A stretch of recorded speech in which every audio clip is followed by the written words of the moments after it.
Bonjour tout le monde et bienvenue dans Mes Lectures, l'émission qui parle de mes lectures, manga, BD ou comics.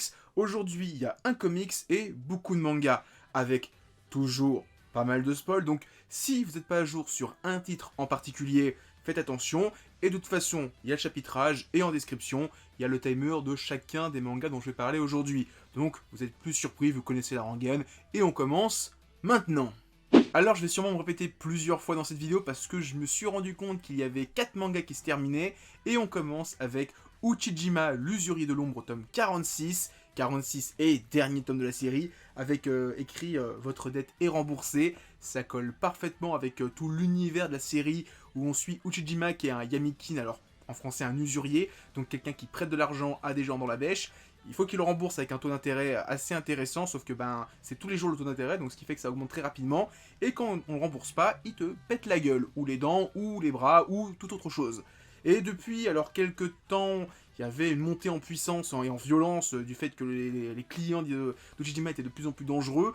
Il y avait eu notamment le Grand Costaud, il y avait Shishiya, il y avait les Yakuza, tout ça, qui tournaient autour d'Ujijima. Et donc ce tome-là met fin à un gros arc de 8 tomes, donc un arc assez conséquent, parce que pour une série de 46 tomes, 8 tomes c'est beaucoup, surtout par rapport aux autres arcs d'Ujijima qui faisaient, allez, grand max 3 tomes. Là on a vraiment un arc très très gros, où donc Uchijima va se frotter à Shishiya, qui est alors une sorte d'usurier lui aussi, mais qui organise des combats de MMA clandestins, qui tient une salle de muscu, qui a des mercenaires avec lui, et, alors j'ai plus l'autre nom, c'est un Yakuza qui s'est foutu sur la gueule avec Uchijima, donc il s'allie contre Uchijima, c'est la dèche. En plus on a un gros flashback de 2 tomes dans l'arc de 8 tomes sur la jeunesse d'Uchijima, comment il a rencontré le Yakuza et Shishiya, donc l'autre usurier.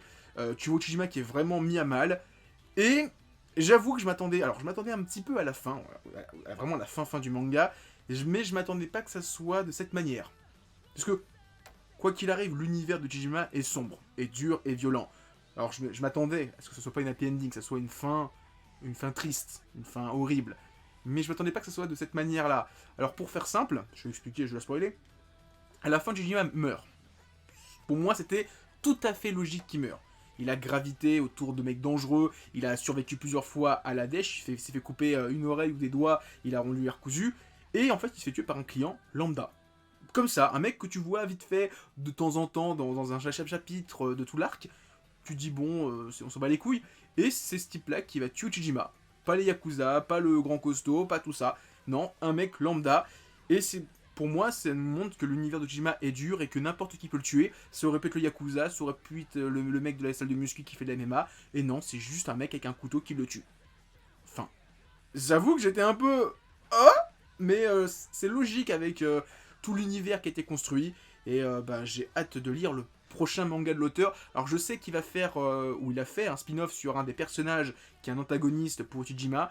Je sais pas si Kana va nous le sortir parce que Uchijima, ça n'a pas des masses marquées. Il y a un petit public, mais c'est pas un énorme public. Donc, si vous connaissez pas, allez-y, même si bon, il y a 46 tomes, donc je sais que c'est quand même une grosse série, c'est quand même assez conséquent. Après, n'achetez pas tout d'un coup, prenez par bloc. Même moi, j'ai jamais lu Uchijima de A à Z d'un coup parce que c'est trop dur à lire. Je le dis aussi, Uchijima, lisez ça par petites séquences de 3-4 tomes.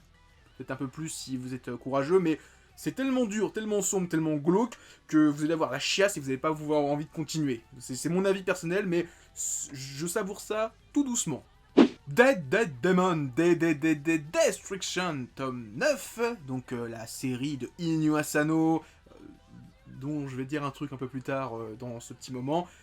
Petite pub, j'ai fait une vidéo sur Bonne Nuit Poun Poun de Inyo Asano. Si vous l'avez pas vu, allez la voir. C'est le début de la seconde saison de Mangaverse où je commence à créer un nouvel arc scénaristique par rapport à Mangaverse avec Monsieur Mangas, mon personnage, que j'ai un petit peu commencé à créer une sorte d'univers fictif assez délirant, que j'ai envie d'un peu approfondir dans cette seconde saison. La saison 1 était un petit peu là pour tester, pour voir si ça allait plaire.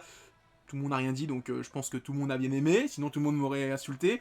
Donc, ce 9ème tome de Dead Demon, Destruction, que je vais juste dire Dead Demon, c'est donc le second tome d'un gros flashback qui a commencé dans le tome précédent, où donc, alors j'ai plus le nom, mais c'est le Travelo et le mec Bogos qui vont dans les souvenirs de Oran pour découvrir ses origines, et en fait... Alors c'est écrit au dos du truc, parce que je voulais me remettre un petit peu dans le bain, j'ai lu à l'arrière, et dit, on a découvert que Oran était du voyage dans le temps. Et là j'ai eu des grands yeux, j'ai dit, ah bon? Je me souviens pas de ça dans le tome 8.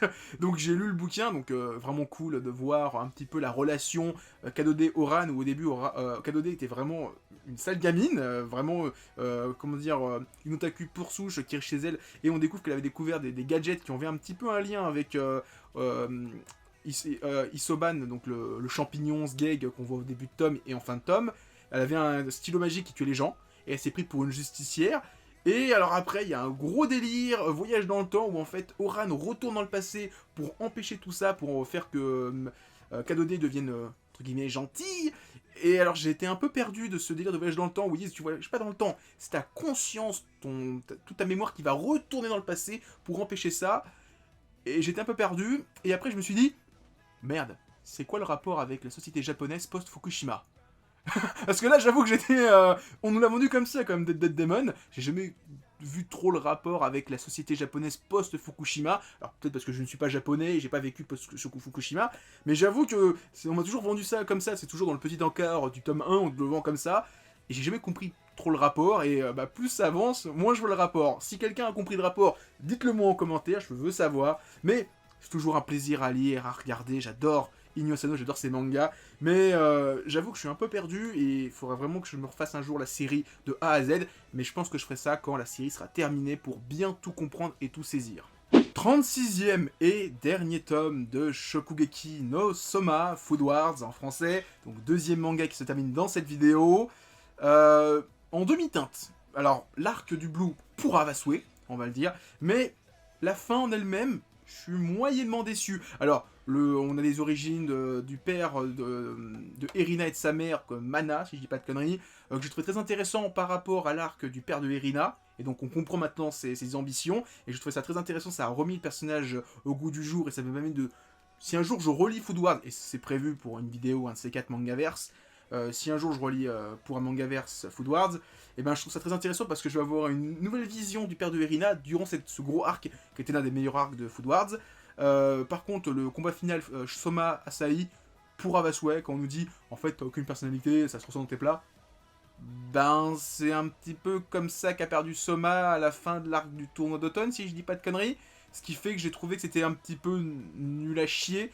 Et alors, on n'a pas de véritable combat entre Soma et Erina, j'ai trouvé ça un petit peu décevant, même si au final Erina dit que voilà, ton plat est super bon, ce qui fait que Soma a accompli son objectif, que Erina le valide, même si elle l'avait déjà plus ou moins validé à la fin de l'arc du top 10, là, des 10 du conseil, là, le fameux tournoi régimental, donc c'était la fin de l'arc, de la grande saga du père de Erina.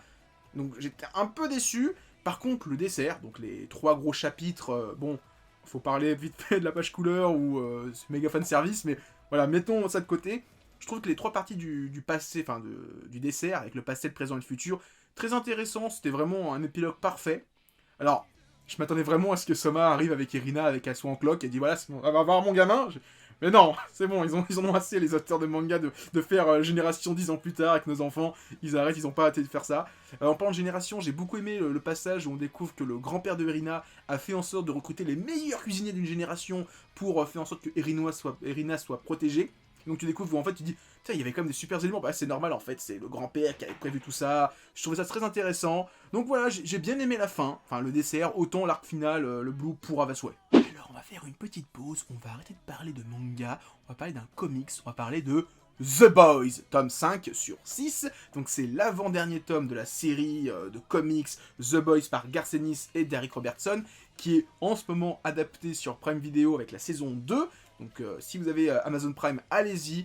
C'est une super série que je vous recommande, qui détourne les codes du super-héros pour montrer des super-héros pas beaux et purs, mais comme des stars du cinéma ou du football, qui sont gavés de pognon et qui profitent de tout et de rien, qui sifflent de la coke, qui se payent des putes et qui tuent des gens parce qu'ils ont les pouvoirs de le faire.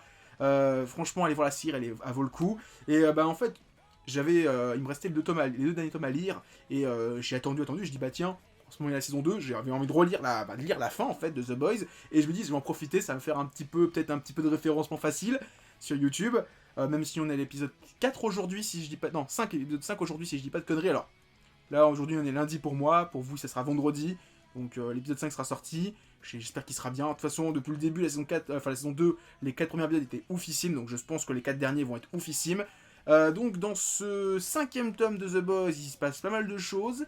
Notamment, alors Yui découvre les origines des premiers super-héros. Alors, ça fait un petit lien avec la saison 2 où on découvre un petit peu les origines de Vought. Et donc là, on nous explique la Seconde Guerre mondiale, les nazis, les super-héros, tout ça. On a un gros arc sur Jack de Jupiter, qui est un personnage inédit aux comics, qui a été remplacé par Translucide dans la série télé, qui est donc l'équivalent de Martian Manhunter dans DC et dans les Justice League, qui a une relation un peu bizarre avec le Doctor Strange de cet univers, qui est une sorte de Travelo, qui gère un bordel de Travelo, assez violent, assez trash. Et ensuite, on a un gros passage sur les origines de Butcher, qui se faisait appeler le fils du boulanger, parce que son père était boulanger, Butcher le boulanger, donc le boucher boulanger, c'était un petit peu drôle, et donc on écoute toutes ses origines, sa rencontre avec sa copine. Je sais pas si on va avoir ça dans la série, ça serait super intéressant, parce que déjà dans le tome précédent, on a vu les origines de la crème, du français, et de Kimiko, et donc de la fille, et j'espère qu'on va voir ça dans la saison 2 ou la saison 3. Déjà la saison 2, je spoil un petit peu la saison 2, raconte un petit peu les origines de la crème. J'en dis pas plus, mais j'espère qu'on va voir les origines de Butcher dans la série, qui seront sûrement très différentes, parce que Butcher est américain, je crois, dans la série télé. Enfin, il est beaucoup plus américain que dans le comics. C'est un anglais pure souche. Il a été marine, ou un truc comme ça. Non, pas marine, Royal Navy, ou un truc comme ça. Mais voilà, The Boys c'est très bien, le comics est cool, la série est génialissime. Allez, on continue avec les super-héros, et on parle maintenant de One Punch Man, tome 21. C'est donc le tome qui clôture la grande fresque du tome 19, 20 et 21. Alors, je vais pas les tomes sous la main, mais je vais mettre des photos que j'ai prises et que j'ai mis sur Twitter. Suivez-moi sur Twitter, c'est très bien. Donc on est toujours dans le gros arc de l'association des monstres. Dans le tome précédent, on avait vu pas mal de héros de rang A être mis en lumière. Maintenant, on passe aux héros de rang S. Donc il y a vite fait au début du tome quelques passages où tu les vois se battre. Et ensuite, on a vraiment une mise en lumière sur deux personnages de rang S. Donc on a Flashy Flash, donc qui est sûrement le frère ou le cousin de Vitesse du son Sonic. Enfin Sonic, la vitesse du son. Qui va affronter des confrères. Il y a Flamme, la flamme infernale, et Wind, la tornade. Je sais plus c'est quoi son prénom à lui. C'est un truc avec la tornade, qui sont devenus des monstres, qui sont des ninjas, mais plus vieux que Flashy Flash. Gros combat, franchement super cool. Et ensuite, on a une mise en avant avec le petit empereur, qui est un autre héros de rang S, c'est le petit garçon avec le sac à dos, qui a plein de gadgets, qui se bat contre le Phénix. Alors quand je l'ai vu revenir à la vie, le Phénix, parce que c'est son pouvoir, j'ai pensé à la série abrégée c'est les Cheveux du Zodiac, avec le Phénix qui fait « Ah, je suis le Phénix !» Quand j'ai vu ça, le mec revenir à la vie, j'ai pensé à ça.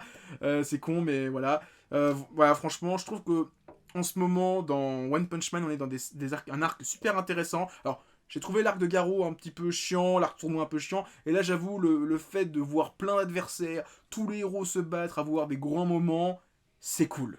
C'est trop cool. Troisième manga qui se termine dans cette vidéo, c'est Pokémon Soleil et Lune, tome 6. Donc c'est le 6e tome de la saga Soleil et Lune qui clôture la 7e génération de Pokémon, si je dis pas de bêtises. Ouais, bouclier épée, c'est la 8e. Voilà, je suis bon, je dis pas de conneries. Donc depuis quelques tomes, on a été vraiment très différent de l'histoire du jeu. Alors je sais pas si on va avoir Usul, je crois que c'est pas prévu tout de suite, parce que Usul était une sorte de version 2.0 de Soleil et Lune, donc forcément on l'aura pas, surtout que... Alors c'est dommage, c'est parce qu'on voit même pas la version Necrozma et de Sol Galeo et Lunala. Bon, je les ai ratés. Il se passe pas mal de choses dans ce tome-là. Alors notamment, il y a des trucs sur Lune, et j'en parlerai sur la fin. Il y a toute l'histoire, alors il y a plein de trucs que j'ai trouvé sympathiques et moins bien. Il y a l'arrivée du mec dragon qu'on voit juste ici, qui est un personnage inédit, enfin qui est dans le jeu Soleil et Lune, qui apparaît, qui sort de nulle part. C'est un mec que tu peux affronter quand t'es champion de la Ligue Pokémon. Je pensais même que le héros serait champion à la fin de la série, qui serait champion de la Ligue, et ça serait enfin un vrai héros du manga champion de la Ligue Pokémon. Mais non. Quoi d'autre? Alors, la fin. Je suis un petit peu surpris. Alors, ça me rappelle un petit peu la fin de Noir et Blanc, du fait qu'il y a plein d'intrigues qui sont laissées en suspens, notamment le fait que. Je sais plus, le frère de Lily, Galéo, je sais plus, donc le blond, qui était le rival de la série, part avec l'homme dragon dans le monde des ultra-chimères pour chercher le docteur machin, là je sais plus, c'est le chef, enfin le directeur, j'ai oublié le nom, putain, excusez-moi. Voilà, donc ça sera sûrement, je pense, dans quelque chose que je vais dire juste après. On a la lune qu'on retourne à Sinnoh, et elle a une sœur. Et je pense que c'est Platine, sa sœur. Parce qu'il y a la couleur de cheveux qui me rappelle, le fait qu'on voit un petit plouf, ça me fait penser un petit peu à Platine. Et je pense que les auteurs sont en train de placer le futur arc Ultra Diamant et Ultra Perle. Tout le monde pensait qu'on allait avoir Perle et Platine version 2.0 comme Ruby Saphir, enfin Rosa, enfin donc Ultra... Omega Ruby et Alpha Saphir, enfin Saphir Alpha, vous avez compris de quoi je voulais dire, Rosa. Pour l'instant, toujours rien. Donc je pense qu'ils ont laissé ça en attente dans l'objectif d'avoir un de ces quatre, un arc qu'ils pourraient utiliser pour Diamant et Perle. Peut-être que c'est pas le cas. Je sais que Bouclier épée a commencé au Japon, qui a déjà au moins un tome, donc dans un an, c'est sûr 5 on va l'avoir chez Kurokawa. J'attends toujours Noir de Blanc 2, qui est terminé au Japon, et j'attends toujours Rosa, qui est terminé au Japon. J'espère que Kurokawa va les éditer. Je pense que, d'après ce que j'ai compris, Rosa est liée à Noir de Blanc 2.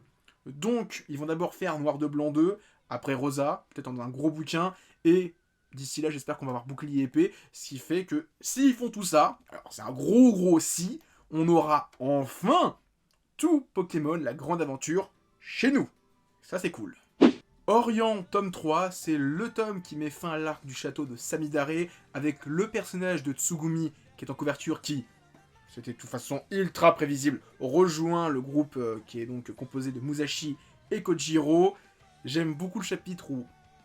le premier chapitre où elle est dans le duo, donc elle devient un trio, où elle se colle avec les nichons à l'air à Musashi. Musashi qui est en mode, mais qu'est-ce qu'elle fait là? Mais arrête de te coller à moi là. Et Kojiro qui est là, il fait, oh, tu penses qu'ils l'ont déjà fait? Tu penses que... Oh là là, putain, il est mature Musashi. Et Musashi il dit, putain mais moi j'aime les filles mûres, j'en ai marre, je veux pas une gamine de 13 ans, là, casse-toi. J'ai trouvé ça hilarant, un super chapitre, et qui crée une dynamique de groupe, enfin au niveau des relations amoureuses très différentes de Maggie, où Maggie, dès le tome 2, tu sais très bien que Morgiana elle va finir avec Alibaba et qu'il te faut 36 tomes pour qu'ils se marient. Alors, je crois qu'un petit peu avant, ils sont en concubinage, mais voilà, vous avez compris, c'est très long à arriver jusqu'au point final de la série de leur relation amoureuse. Là, tu sens que c'est pas trop le délire. Peut-être que ça va arriver, mais pour l'instant, c'est pas du tout le délire, ce qui fait qu'on peut vraiment s'axer sur une relation de trio de combattants. C'est très intéressant. J'ai beaucoup aimé le passage dans le cimetière des épées. Et notamment, il y a des personnages qui s'appellent les chiens errants. Et il y en a un avec une grosse épée, et je me suis dit... Putain, l'autre, il a une bootleg de Mihawk. Il a une grosse épée comme Mihawk. C'est le même design. J'ai trouvé ça hilarant. Et alors, j'ai plus le nom. Il y a un délire d'épée sacrée dont j'ai oublié le nom, excusez-moi, qui va être donc l'équivalent, je pense, des jeans de Maggie, donc avec des épées qui ont des super pouvoirs de ouf. Est-ce qu'ils vont faire des bankai? Je ne sais pas. Mais voilà, Orient, je commence à apprécier un peu plus. Et j'avoue que les deux premiers tomes, j'étais mi-figue, mi-raisin. Là, ça commence à titiller ma curiosité. Chobits, tome 3. Et j'ai absolument rien pité de ce tome. J'avoue que Chobits, j'ai du mal à tout saisir. Alors, je pense qu'il y a beaucoup d'informations, que j'ai du mal à tout ingurgiter, à tout bien digérer. J'ai retenu 2-3 choses, alors notamment le petit passage avec Madame Shimizu. Donc on découvre que son mari l'a quitté parce qu'il était tombé amoureux d'un PC, et ça rappelle un petit peu la relation qu'il y a entre Chi et le héros dont j'ai totalement oublié le prénom, excusez-moi. Il y a aussi l'arrivée de personnages vêtus tout en noir que je vais appeler les Men in Black, qui, je pense, vont être des antagonistes pendant un tome, mais finalement vont aider le héros et Chi, je le sens gros comme une maison. En plus, il y en a un qui a le look du samouraï dans Tsubasa Reservoir Chronicle, donc forcément il a une tête d'allié. Il a une tête de méchant, mais en final c'est un allié. Et il y a aussi toute cette complexité, ce message qu'il y a avec le petit album du lapin, où le héros se rend compte que c'est un lien avec les PC, et donc les créatures comme Chi. Mais j'avoue que j'ai du mal à tout bien saisir, à tout bien comprendre. Alors est-ce que c'est parce que c'est très brouillon, ou alors c'est moi qui pique rien et qui suis totalement con? C'est possible ça aussi. Et c'est vrai que comparé à Sakura, qui est l'autre œuvre de Clamp que j'ai lu de A à Z, qui est la seule œuvre que j'ai lue en plus de A à Z de Clamp, qui est beaucoup plus simple à comprendre. Là, j'avoue qu'il y a beaucoup d'informations à digérer, et une relecture ne serait pas, voilà, ce serait pas inutile. Voilà, il faudra vraiment que je me lise au moins les 3 premiers tomes, surtout qu'il n'y en a que 3, parce que je pense que plus ça va aller, moins je vais comprendre. Après, c'est une série de 8 tomes, donc ça va, et je pense que je vais les relire un de ces 4. Et pour ceux qui sont intéressés, Pika va éditer un autre manga de Clamp, alors j'ai plus le nom, c'est un truc avec des... De Sailor Moon, de justicière qui se transforme en chevalier. Ça a l'air super cool, je vais sûrement le prendre, parce que j'ai envie de me faire une collection de Clamp. Et je vois que Pika est en train de rééditer plein de mangas de Clamp, donc... Alléluia. Voilà, continuez Pika, moi je vous vends. J'achète tout ce que vous allez vendre, je le prends. Clamp, ça m'intéresse, je veux avoir une collection, et je veux surtout Tsubasa Reservoir Chronicle et XX X de Clamp, on m'a dit que c'était bien, mais j'ai cru comprendre que c'était pas terminé, donc je m'en fous un peu. Mais au moins XX et Tsubasa Reservoir Chronicle, c'est les deux trucs que je veux absolument dans ma collection. Et on termine par Origin, 10e et dernier tome, donc c'est donc le 4e manga qui se termine dans cette vidéo. Je suis un petit peu déçu par la fin, je m'attendais à un gros fight entre Origin et Masamune, donc qui est le chef des méchants robots, et finalement non. Alors il y a un combat idéologique, mais je m'attendais vraiment à un combat physique, un gros fight des familles, parce que le combat du tome précédent avec le mec combattant était trop classe. Je me dis, oh ça va être encore plus ouf, ça va être encore plus ouf, et bah non. Donc je suis un petit peu déçu à ce niveau-là. Il faudrait peut-être que je me relise un de ces 4 origines, les 10 tomes, parce que c'est une série assez courte, parce que j'ai trouvé qu'il y avait des passages un petit peu chiants, et je pense qu'à relire d'un bloc, ça sera beaucoup plus intéressant. Sinon, j'ai été un petit peu surpris par la fin. Alors, j'ai une théorie, parce que le dernier chapitre, on nous projette 700 ans plus tard, où la Terre s'en va dans l'espace. Les gens s'en vont dans l'espace. Alors, ça fait un lien avec Sunken Rock, parce que dans Sunken Rock, il y avait l'ancêtre de Space Chef César, qui disait, ouais, mes ancêtres, mes descendants, un jour, iront dans l'espace, et on voyait Space Chef César, et comme on sait que Origin se passe dans le même univers que Sunken Rock, qui donc se passe dans le même univers que Space Chef César, est-ce qu'avec Origin, l'auteur est pas en train de nous montrer le début de son cycle Space Opera? Est-ce que c'est pas Origin, c'est pas une sorte de prototype, pas prototype, introduction à un plus grand manga de Space Opera, de SF dans l'espace? Je tiens les paris. Là, je mets ça là-dessus, je mets un billet là-dessus. Je suis sûr et certain qu'on va avoir un autre manga qui est la suite de Origin. On va voir Origin un petit peu comme Kitanoken dans le tome précédent, en mode vieux, en mode à moitié détruit. Il dit oui, tu te souviens de la Terre. J'ai dit oh mon dieu, ça veut dire que tous ces mangas-là sont liés. Et je trouve ça sympathique par moment, même si j'avais dit dans Sunken Rock que j'étais pas hyper fan qui mettent autant de fanservice. Là, j'avoue. De se dire qu'il a commencé avec un manga de mafiosi, que petit à petit il a fait plein de mangas et que on arrive dans le même univers à un manga de space opéra de oufissime, ça peut être cool, même si je trouve que ça briserait un petit peu la crédibilité de l'univers, parce que finalement je me dis merde, dans le futur de Sunken Rock il y a des cyborgs qui vont aller dans l'espace, waouh. Voilà, donc c'était la fin. J'ai hâte de lire son prochain manga et j'espère donc de space opéra. Sinon quoi d'autre? J'ai vu, alors petite polémique, hein, j'ai vu le Boichi One Piece et je suis pas très fan. Voilà, je dis direct, j'aime bien le dessin de Boichi, mais je sais pas, je trouve qu'il est trop réaliste pour l'univers délirant de One Piece, et notamment quand tu vois Barbe Blanche avec des rides partout, des cicatrices partout, on dirait le méchant de Sunken Rock, et il fait trop maléfique. Alors, oui, Barbe Blanche est un pirate, il est méchant, mais là, il est méchant diabolique. Il est méchant, tu sens que c'est un pirate qui va détruire le monde. Alors en plus, il a pour détruire le monde, Barbe Blanche. Alors, voilà, ça rajoute un peu. Mais il avait pas l'air aussi maléfique, il avait l'air imposant dans le manga. Tu sentais que c'était un mec qui n'avait pas rigolé. Mais là, avec toutes ses rides, tous ses yeux, t'as vraiment l'impression que c'est le boss de la mafia qu'il arrive sur Marineford, il fait la marine, c'est comme un grand équipage pirate. Voilà, je m'attendais à un truc. C'est un peu trop réaliste à mon goût. Alors, je vais lui dire quand même le truc, mais je suis pas hyper fan. Je trouve que c'est trop réaliste pour One Piece. Après, ça n'engage que moi, mais j'adore le style de Boichi, mais le match-up, j'ai du mal. C'est juste c'est mon truc. Donc voilà, c'était mes lectures, j'espère que vous avez aimé. Si c'est le cas, likez, commentez, partagez. En description, vous avez des liens vers mon Twitter, mon Discord et mon Instagram. Et moi je vous dis à plus, et continuez à lire des mangas. Allez, ciao tout le monde.